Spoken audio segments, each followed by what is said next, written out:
Pumabot ang Senate Impeachment Court sa hiling na subpoena ng prosekusyon para sa ilang tax, bank at AMLAC records ni na Vice President Sara Duterte at ng kanyang asawang si Attorney Manasseh Carpio. Ayon po kay Presiding Officer Senator Chis Escudero, hindi saklaw ng right to privacy ang impormasyong hinihingi sa bisa ng subpoena. Saksi si Joseph Moro.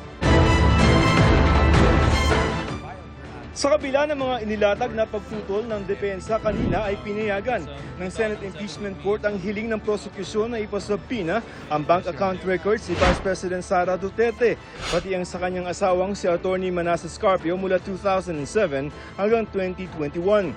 Sakop nito pati ang mga taong hindi pa Vice President si Duterte.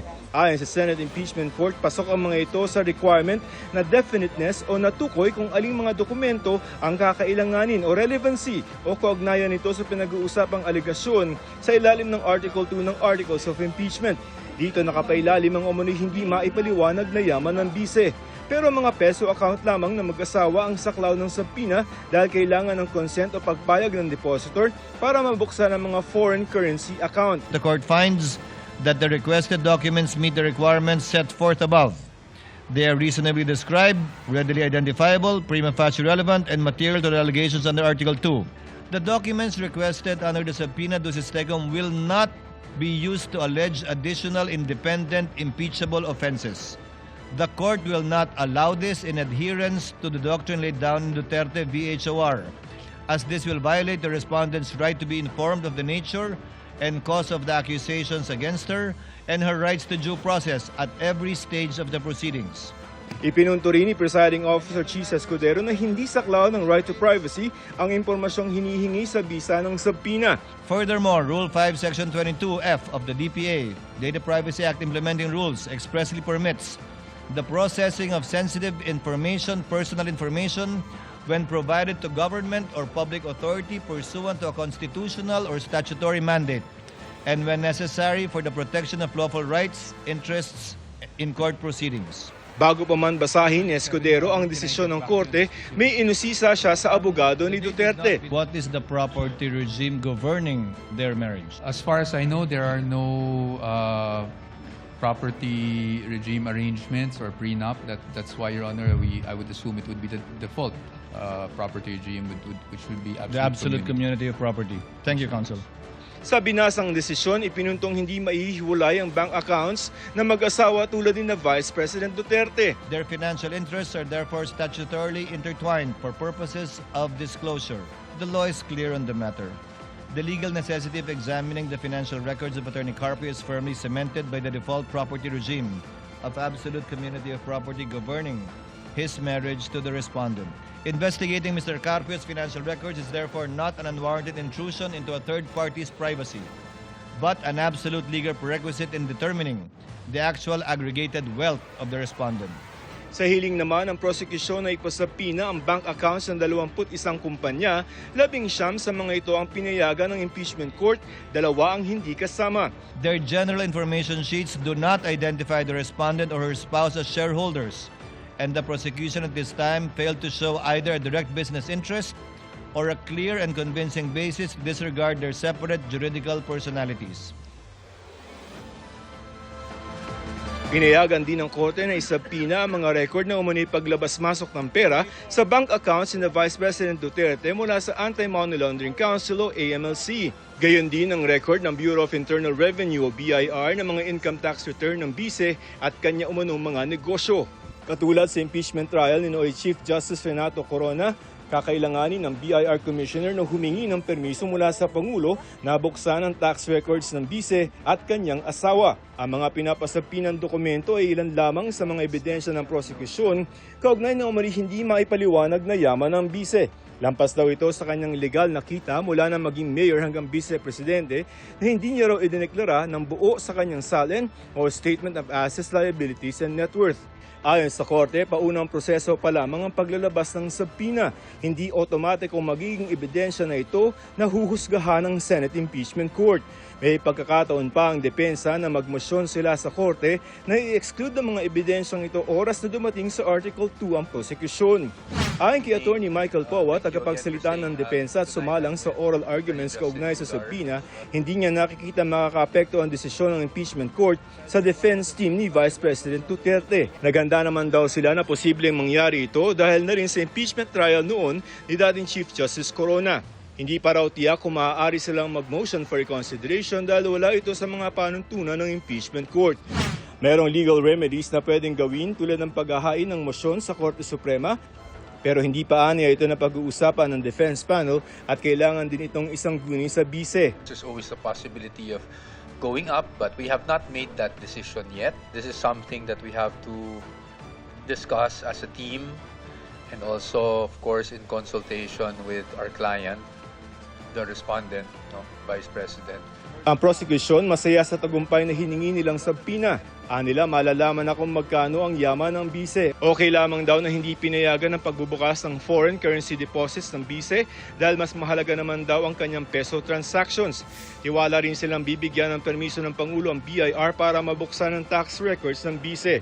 We certainly would hope that he would give the authority. Wala kami nakikitang dahilan para hindi ibigay ng Pangulo yung authority or yung consent niya. I don't think the prosecution would be further taking issue on the matter. It's enough na grinant na nga yung subpoena with respect to the peso-denominated accounts kasi very substantial naman yung peso-denominated transactions or peso-denominated accounts. Hindi na rin kailangan ng tungkol sa foreign currency. Ang Article 2 kung saan nakaugnay ang pinag-usapang subpoena ay panghuli sa ipipresent ng Articles of Impeachment ng prosekusyon. Bukas sa katakdang humarap sa impeachment court si National Bureau of Investigation Director Attorney Melvin Matibag kaugnay sa Article 4 na laman ng umunoy pagbabanta ng bise kina Pangulong Bongbong Marcos. Ako si Joseph Morong, ang inyong saksi. Kasunod po ng pangahataw ng baton ng mga tauhan ng China Coast Guard na ikinasugat po ng 2 Pilipinong sundalo sa Ayungin Shoal, sinabi po ng Foreign Affairs Department na hindi katanggap-tanggap ang nangyari at may karampatang diplomatic action para rito. Saksi, si Jonathan Anda.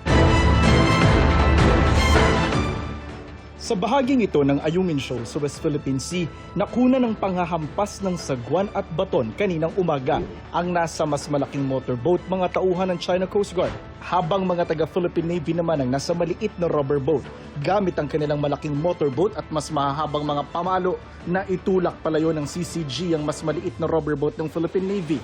Inilabas ng Armed Forces of the Philippines ang video. Ayon sa Philippine Navy spokesperson for the West Philippine Sea, 2 sundalo ang nasugatan, kabilang ang isang nahataw sa ulo gamit ang kahoy na baton ng China Coast Guard. Binigyan ng sundalo ng first aid at pinag-aaralan kung isa sa ilalim siya sa medical evacuation. 2 tropa natin na injured. Yung isa required 4 stitches sa kanyang ulo, almost 2 inches yung haba ng kanyang sugat. Yung isa sa braso, sa bandang kamay niya, sa mga daliri, sapagkat sinasangga niya ang hampas sa kanila. Nasira rin ang rubber boat ng Philippine Navy. Pero sino unang nanghampas? Yung China Coast Guard personnel. Makita naman natin sa video, marami silang humahampas. Yung ating mga kasundaluhan were purely defensive. Na pangsangga lang para wag na sila matamaan. Sabi ng AFP, mula sa China Coast Guard ship na may bow number 21560, pinakawalan ng China ang rigid hull inflatable boat na may 8 sakay. Pinaikutan at kinunan daw nito ng litrato at video ang BRP Sierra Madre, ang kinakalawang na barko ng Pilipinas sa Ayungin Shoal na may mga nakaistasyong Pilipinong sundalo. Para raw itaboy ang China, naglabas ng 2 rubber boat ang mga sundalong Pinoy pero kalmado at hindi raw sila nangahamon sa ginawa nilang pagpapaalis. Bagamat ginagawa ito sa ating mga kasundaluhan, mataas yung kanilang moral at sila ay magpapatuloy sa pagpapatrolya at pagwawagayway ng ating bandila sa West Philippine Sea. Ang aksyon ng China Coast Guard tinawag na assault ng AFP. Inilagay daw nila sa alanganin ng buhay ng mga Pilipinong sundalo at nagpataas ng tensyon sa West Philippine Sea. Pero sa kabila raw ng anilay karahasan na natiling profesional, disiplinado at sumunod sa rules of engagement ang mga Pilipinong sundalo habang ginagampanan ng kanilang misyon sa loob ng exclusive economic zone. Panawagan ng AFP sa China, itigil na ang illegal, agresibo at mapanlinlang na kilos sa West Philippine Sea at sumunod sa 2016 Arbitral Award na iginigiit ang karapatan ng Pilipinas Pilipinas sa naturang dagat sa ilalim ng international law. Sinusubukan pa namin kunan ng pahayag ang Chinese Embassy sa Maynila tungkol dito. Ang ating Department of Foreign Affairs nakikipag-ugnayan na raw sa AFP kaugnay ng insidente. May karampatang diplomatic action daw kaugnay nito. Sabi pa ng DFA, hindi katanggap-tanggap ang anumang marahas na aksyon laban sa Filipino personnel. Ang insidente sa Ayungin Shoal nangyari ilang araw lang matapos maghain ng diplomatic protest ang DFA dahil sa AI-generated video ng state-owned newspaper ng China na nagpapakitang unggoy ang Pilipino. Hindi pa malinaw kung kabilang ito sa pag-uusapan sa nakatakdang pagpupulong ni na Foreign Affairs Secretary Maria Teresa Lazaro at Chinese Foreign Minister Wang Yi. Yes, I have knowledge that the Secretary will have a meeting with the Foreign Minister of China. But as regards their discussions, of course, I don't want to preempt what they will discuss. Ako si Jonathan Andal, ang inyong saksi. Arestadong umano'y leader at 2 miyembro ng termite gang sa magkahiwalay na operasyon sa Pampanga.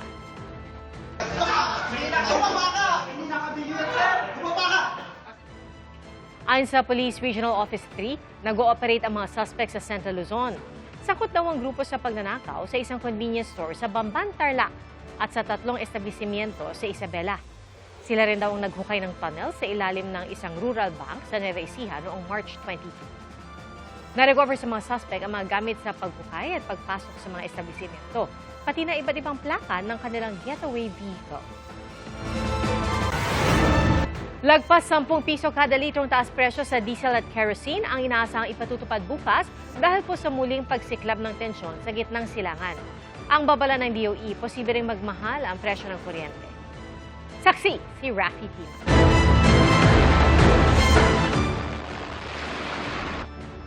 Siyam na sunod-sunod na gabi na nagpapakawala ng airstrike ang Amerika laban sa Iran. Ayon sa US Central Command, target nilang pilayan ang kakayahan ng Iran na atakihin ang mga commercial vessels sa Strait of Hormuz. Ang panibagong bugso ng tensyon sa gitnang silangan ang nagpasipa sa presyo ng langis na ipatutupad sa mga gasolinahan bukas. Ayon sa DOE, pinakamataas na pwedeng iakyat ng presyo ng diesel ay 10 pesos and 68 centavos. 11 pesos and 77 centavos naman sa kerosene at 3 pesos and 65 centavos sa gasolina. We are also in talks with the oil companies to appeal to them to give discounts to our public utility vehicles and also if they can stagger the increase of this week. Na pa-konti-konti lang para hindi naman mabiglaan. Parang bumabalik tayo sa umpisa na naman. Dahil dyan, mahaba ang pila sa mga gasolinahan, ilang oras bago ipatupad ang taas presyo. Kapag isinamang nakatakdang oil price hike bukas, aabot sa halos 81 pesos hanggang mahigit 101 pesos ang presyo ng diesel. Kumpara yan sa presyuhan noong simula ng gyera na naglalaro sa 49 pesos hanggang halos 75 pesos. Noong Abril, umabot sa 120 pesos hanggang halos 172 pesos ang presyo ng diesel, pinakamataas mula nang magsimula ang gyera. Ayon sa DOE, tuloy pa rin ang 10 piso kada litrong discount sa mga pampublikong sasakyan. Pero plano pa rin ng grupong Manibela na magtigil pasada. Gusto ng grupo, 2 pesos na dagdag sa minimum na pamasahe sa jeep. At least sana 2 pesos, Ma'am Susan, kasi nga yung losses pa namin noong Marso hanggang ngayon ay hindi pa rin kami nakaka-recover dito. Kaya kung sana mapagbigyan tayo ng ating Pangulo, kung hindi sana ito binawi nung nakaraan, ay okay na po sana yung piso. Ang pasang mas dahil hindi nakikitang solusyon ang tigil pasada. Ito ay pandaigdig ang problema. Hindi naman ang problema ng ating bansa ito na pwede natin ipaabot sa mga kinaukuran ng ating mga hininaing. Ito po ay pandaigdig ang problema. Kanya strike, hindi po ito makatutulong, hindi makapabigat pa ito sa kanilang hanap buhay at sa buhay ng ating mga katuperan. Nagpaabot na raw ng liham sa Pangulo ang kanilang grupo kasama ang Alto Dapat Busina para hilingin na ipatupad ang naunang inaprobahang 1 peso fare increase ng LTFRB. Bukod sa taas presyo sa langis, posible ring magmahal ang kuryente. Depending on the price increase of fuel in the next few weeks, we might see an increase in the price of electricity. Similar to what happened in the past, we will be encouraging our distribution utilities to first use the cheaper fuel before using the more expensive fuel. Of course, we also encourage the public to please conserve energy such that we don't have to run the higher pricing power plants. Sabi ni Energy Secretary Sharon Garin, maliit lang naman ang porsyento ng langis sa energy mix ng kuryente, 3% lang. Pero hindi naman daw ito ang direktang dahilan ng pagtaas ng kuryente, kundi ang gasto sa transportasyon ng coal at iba pang gastusin. Ako si Rafi Tima, ang inyo saksi.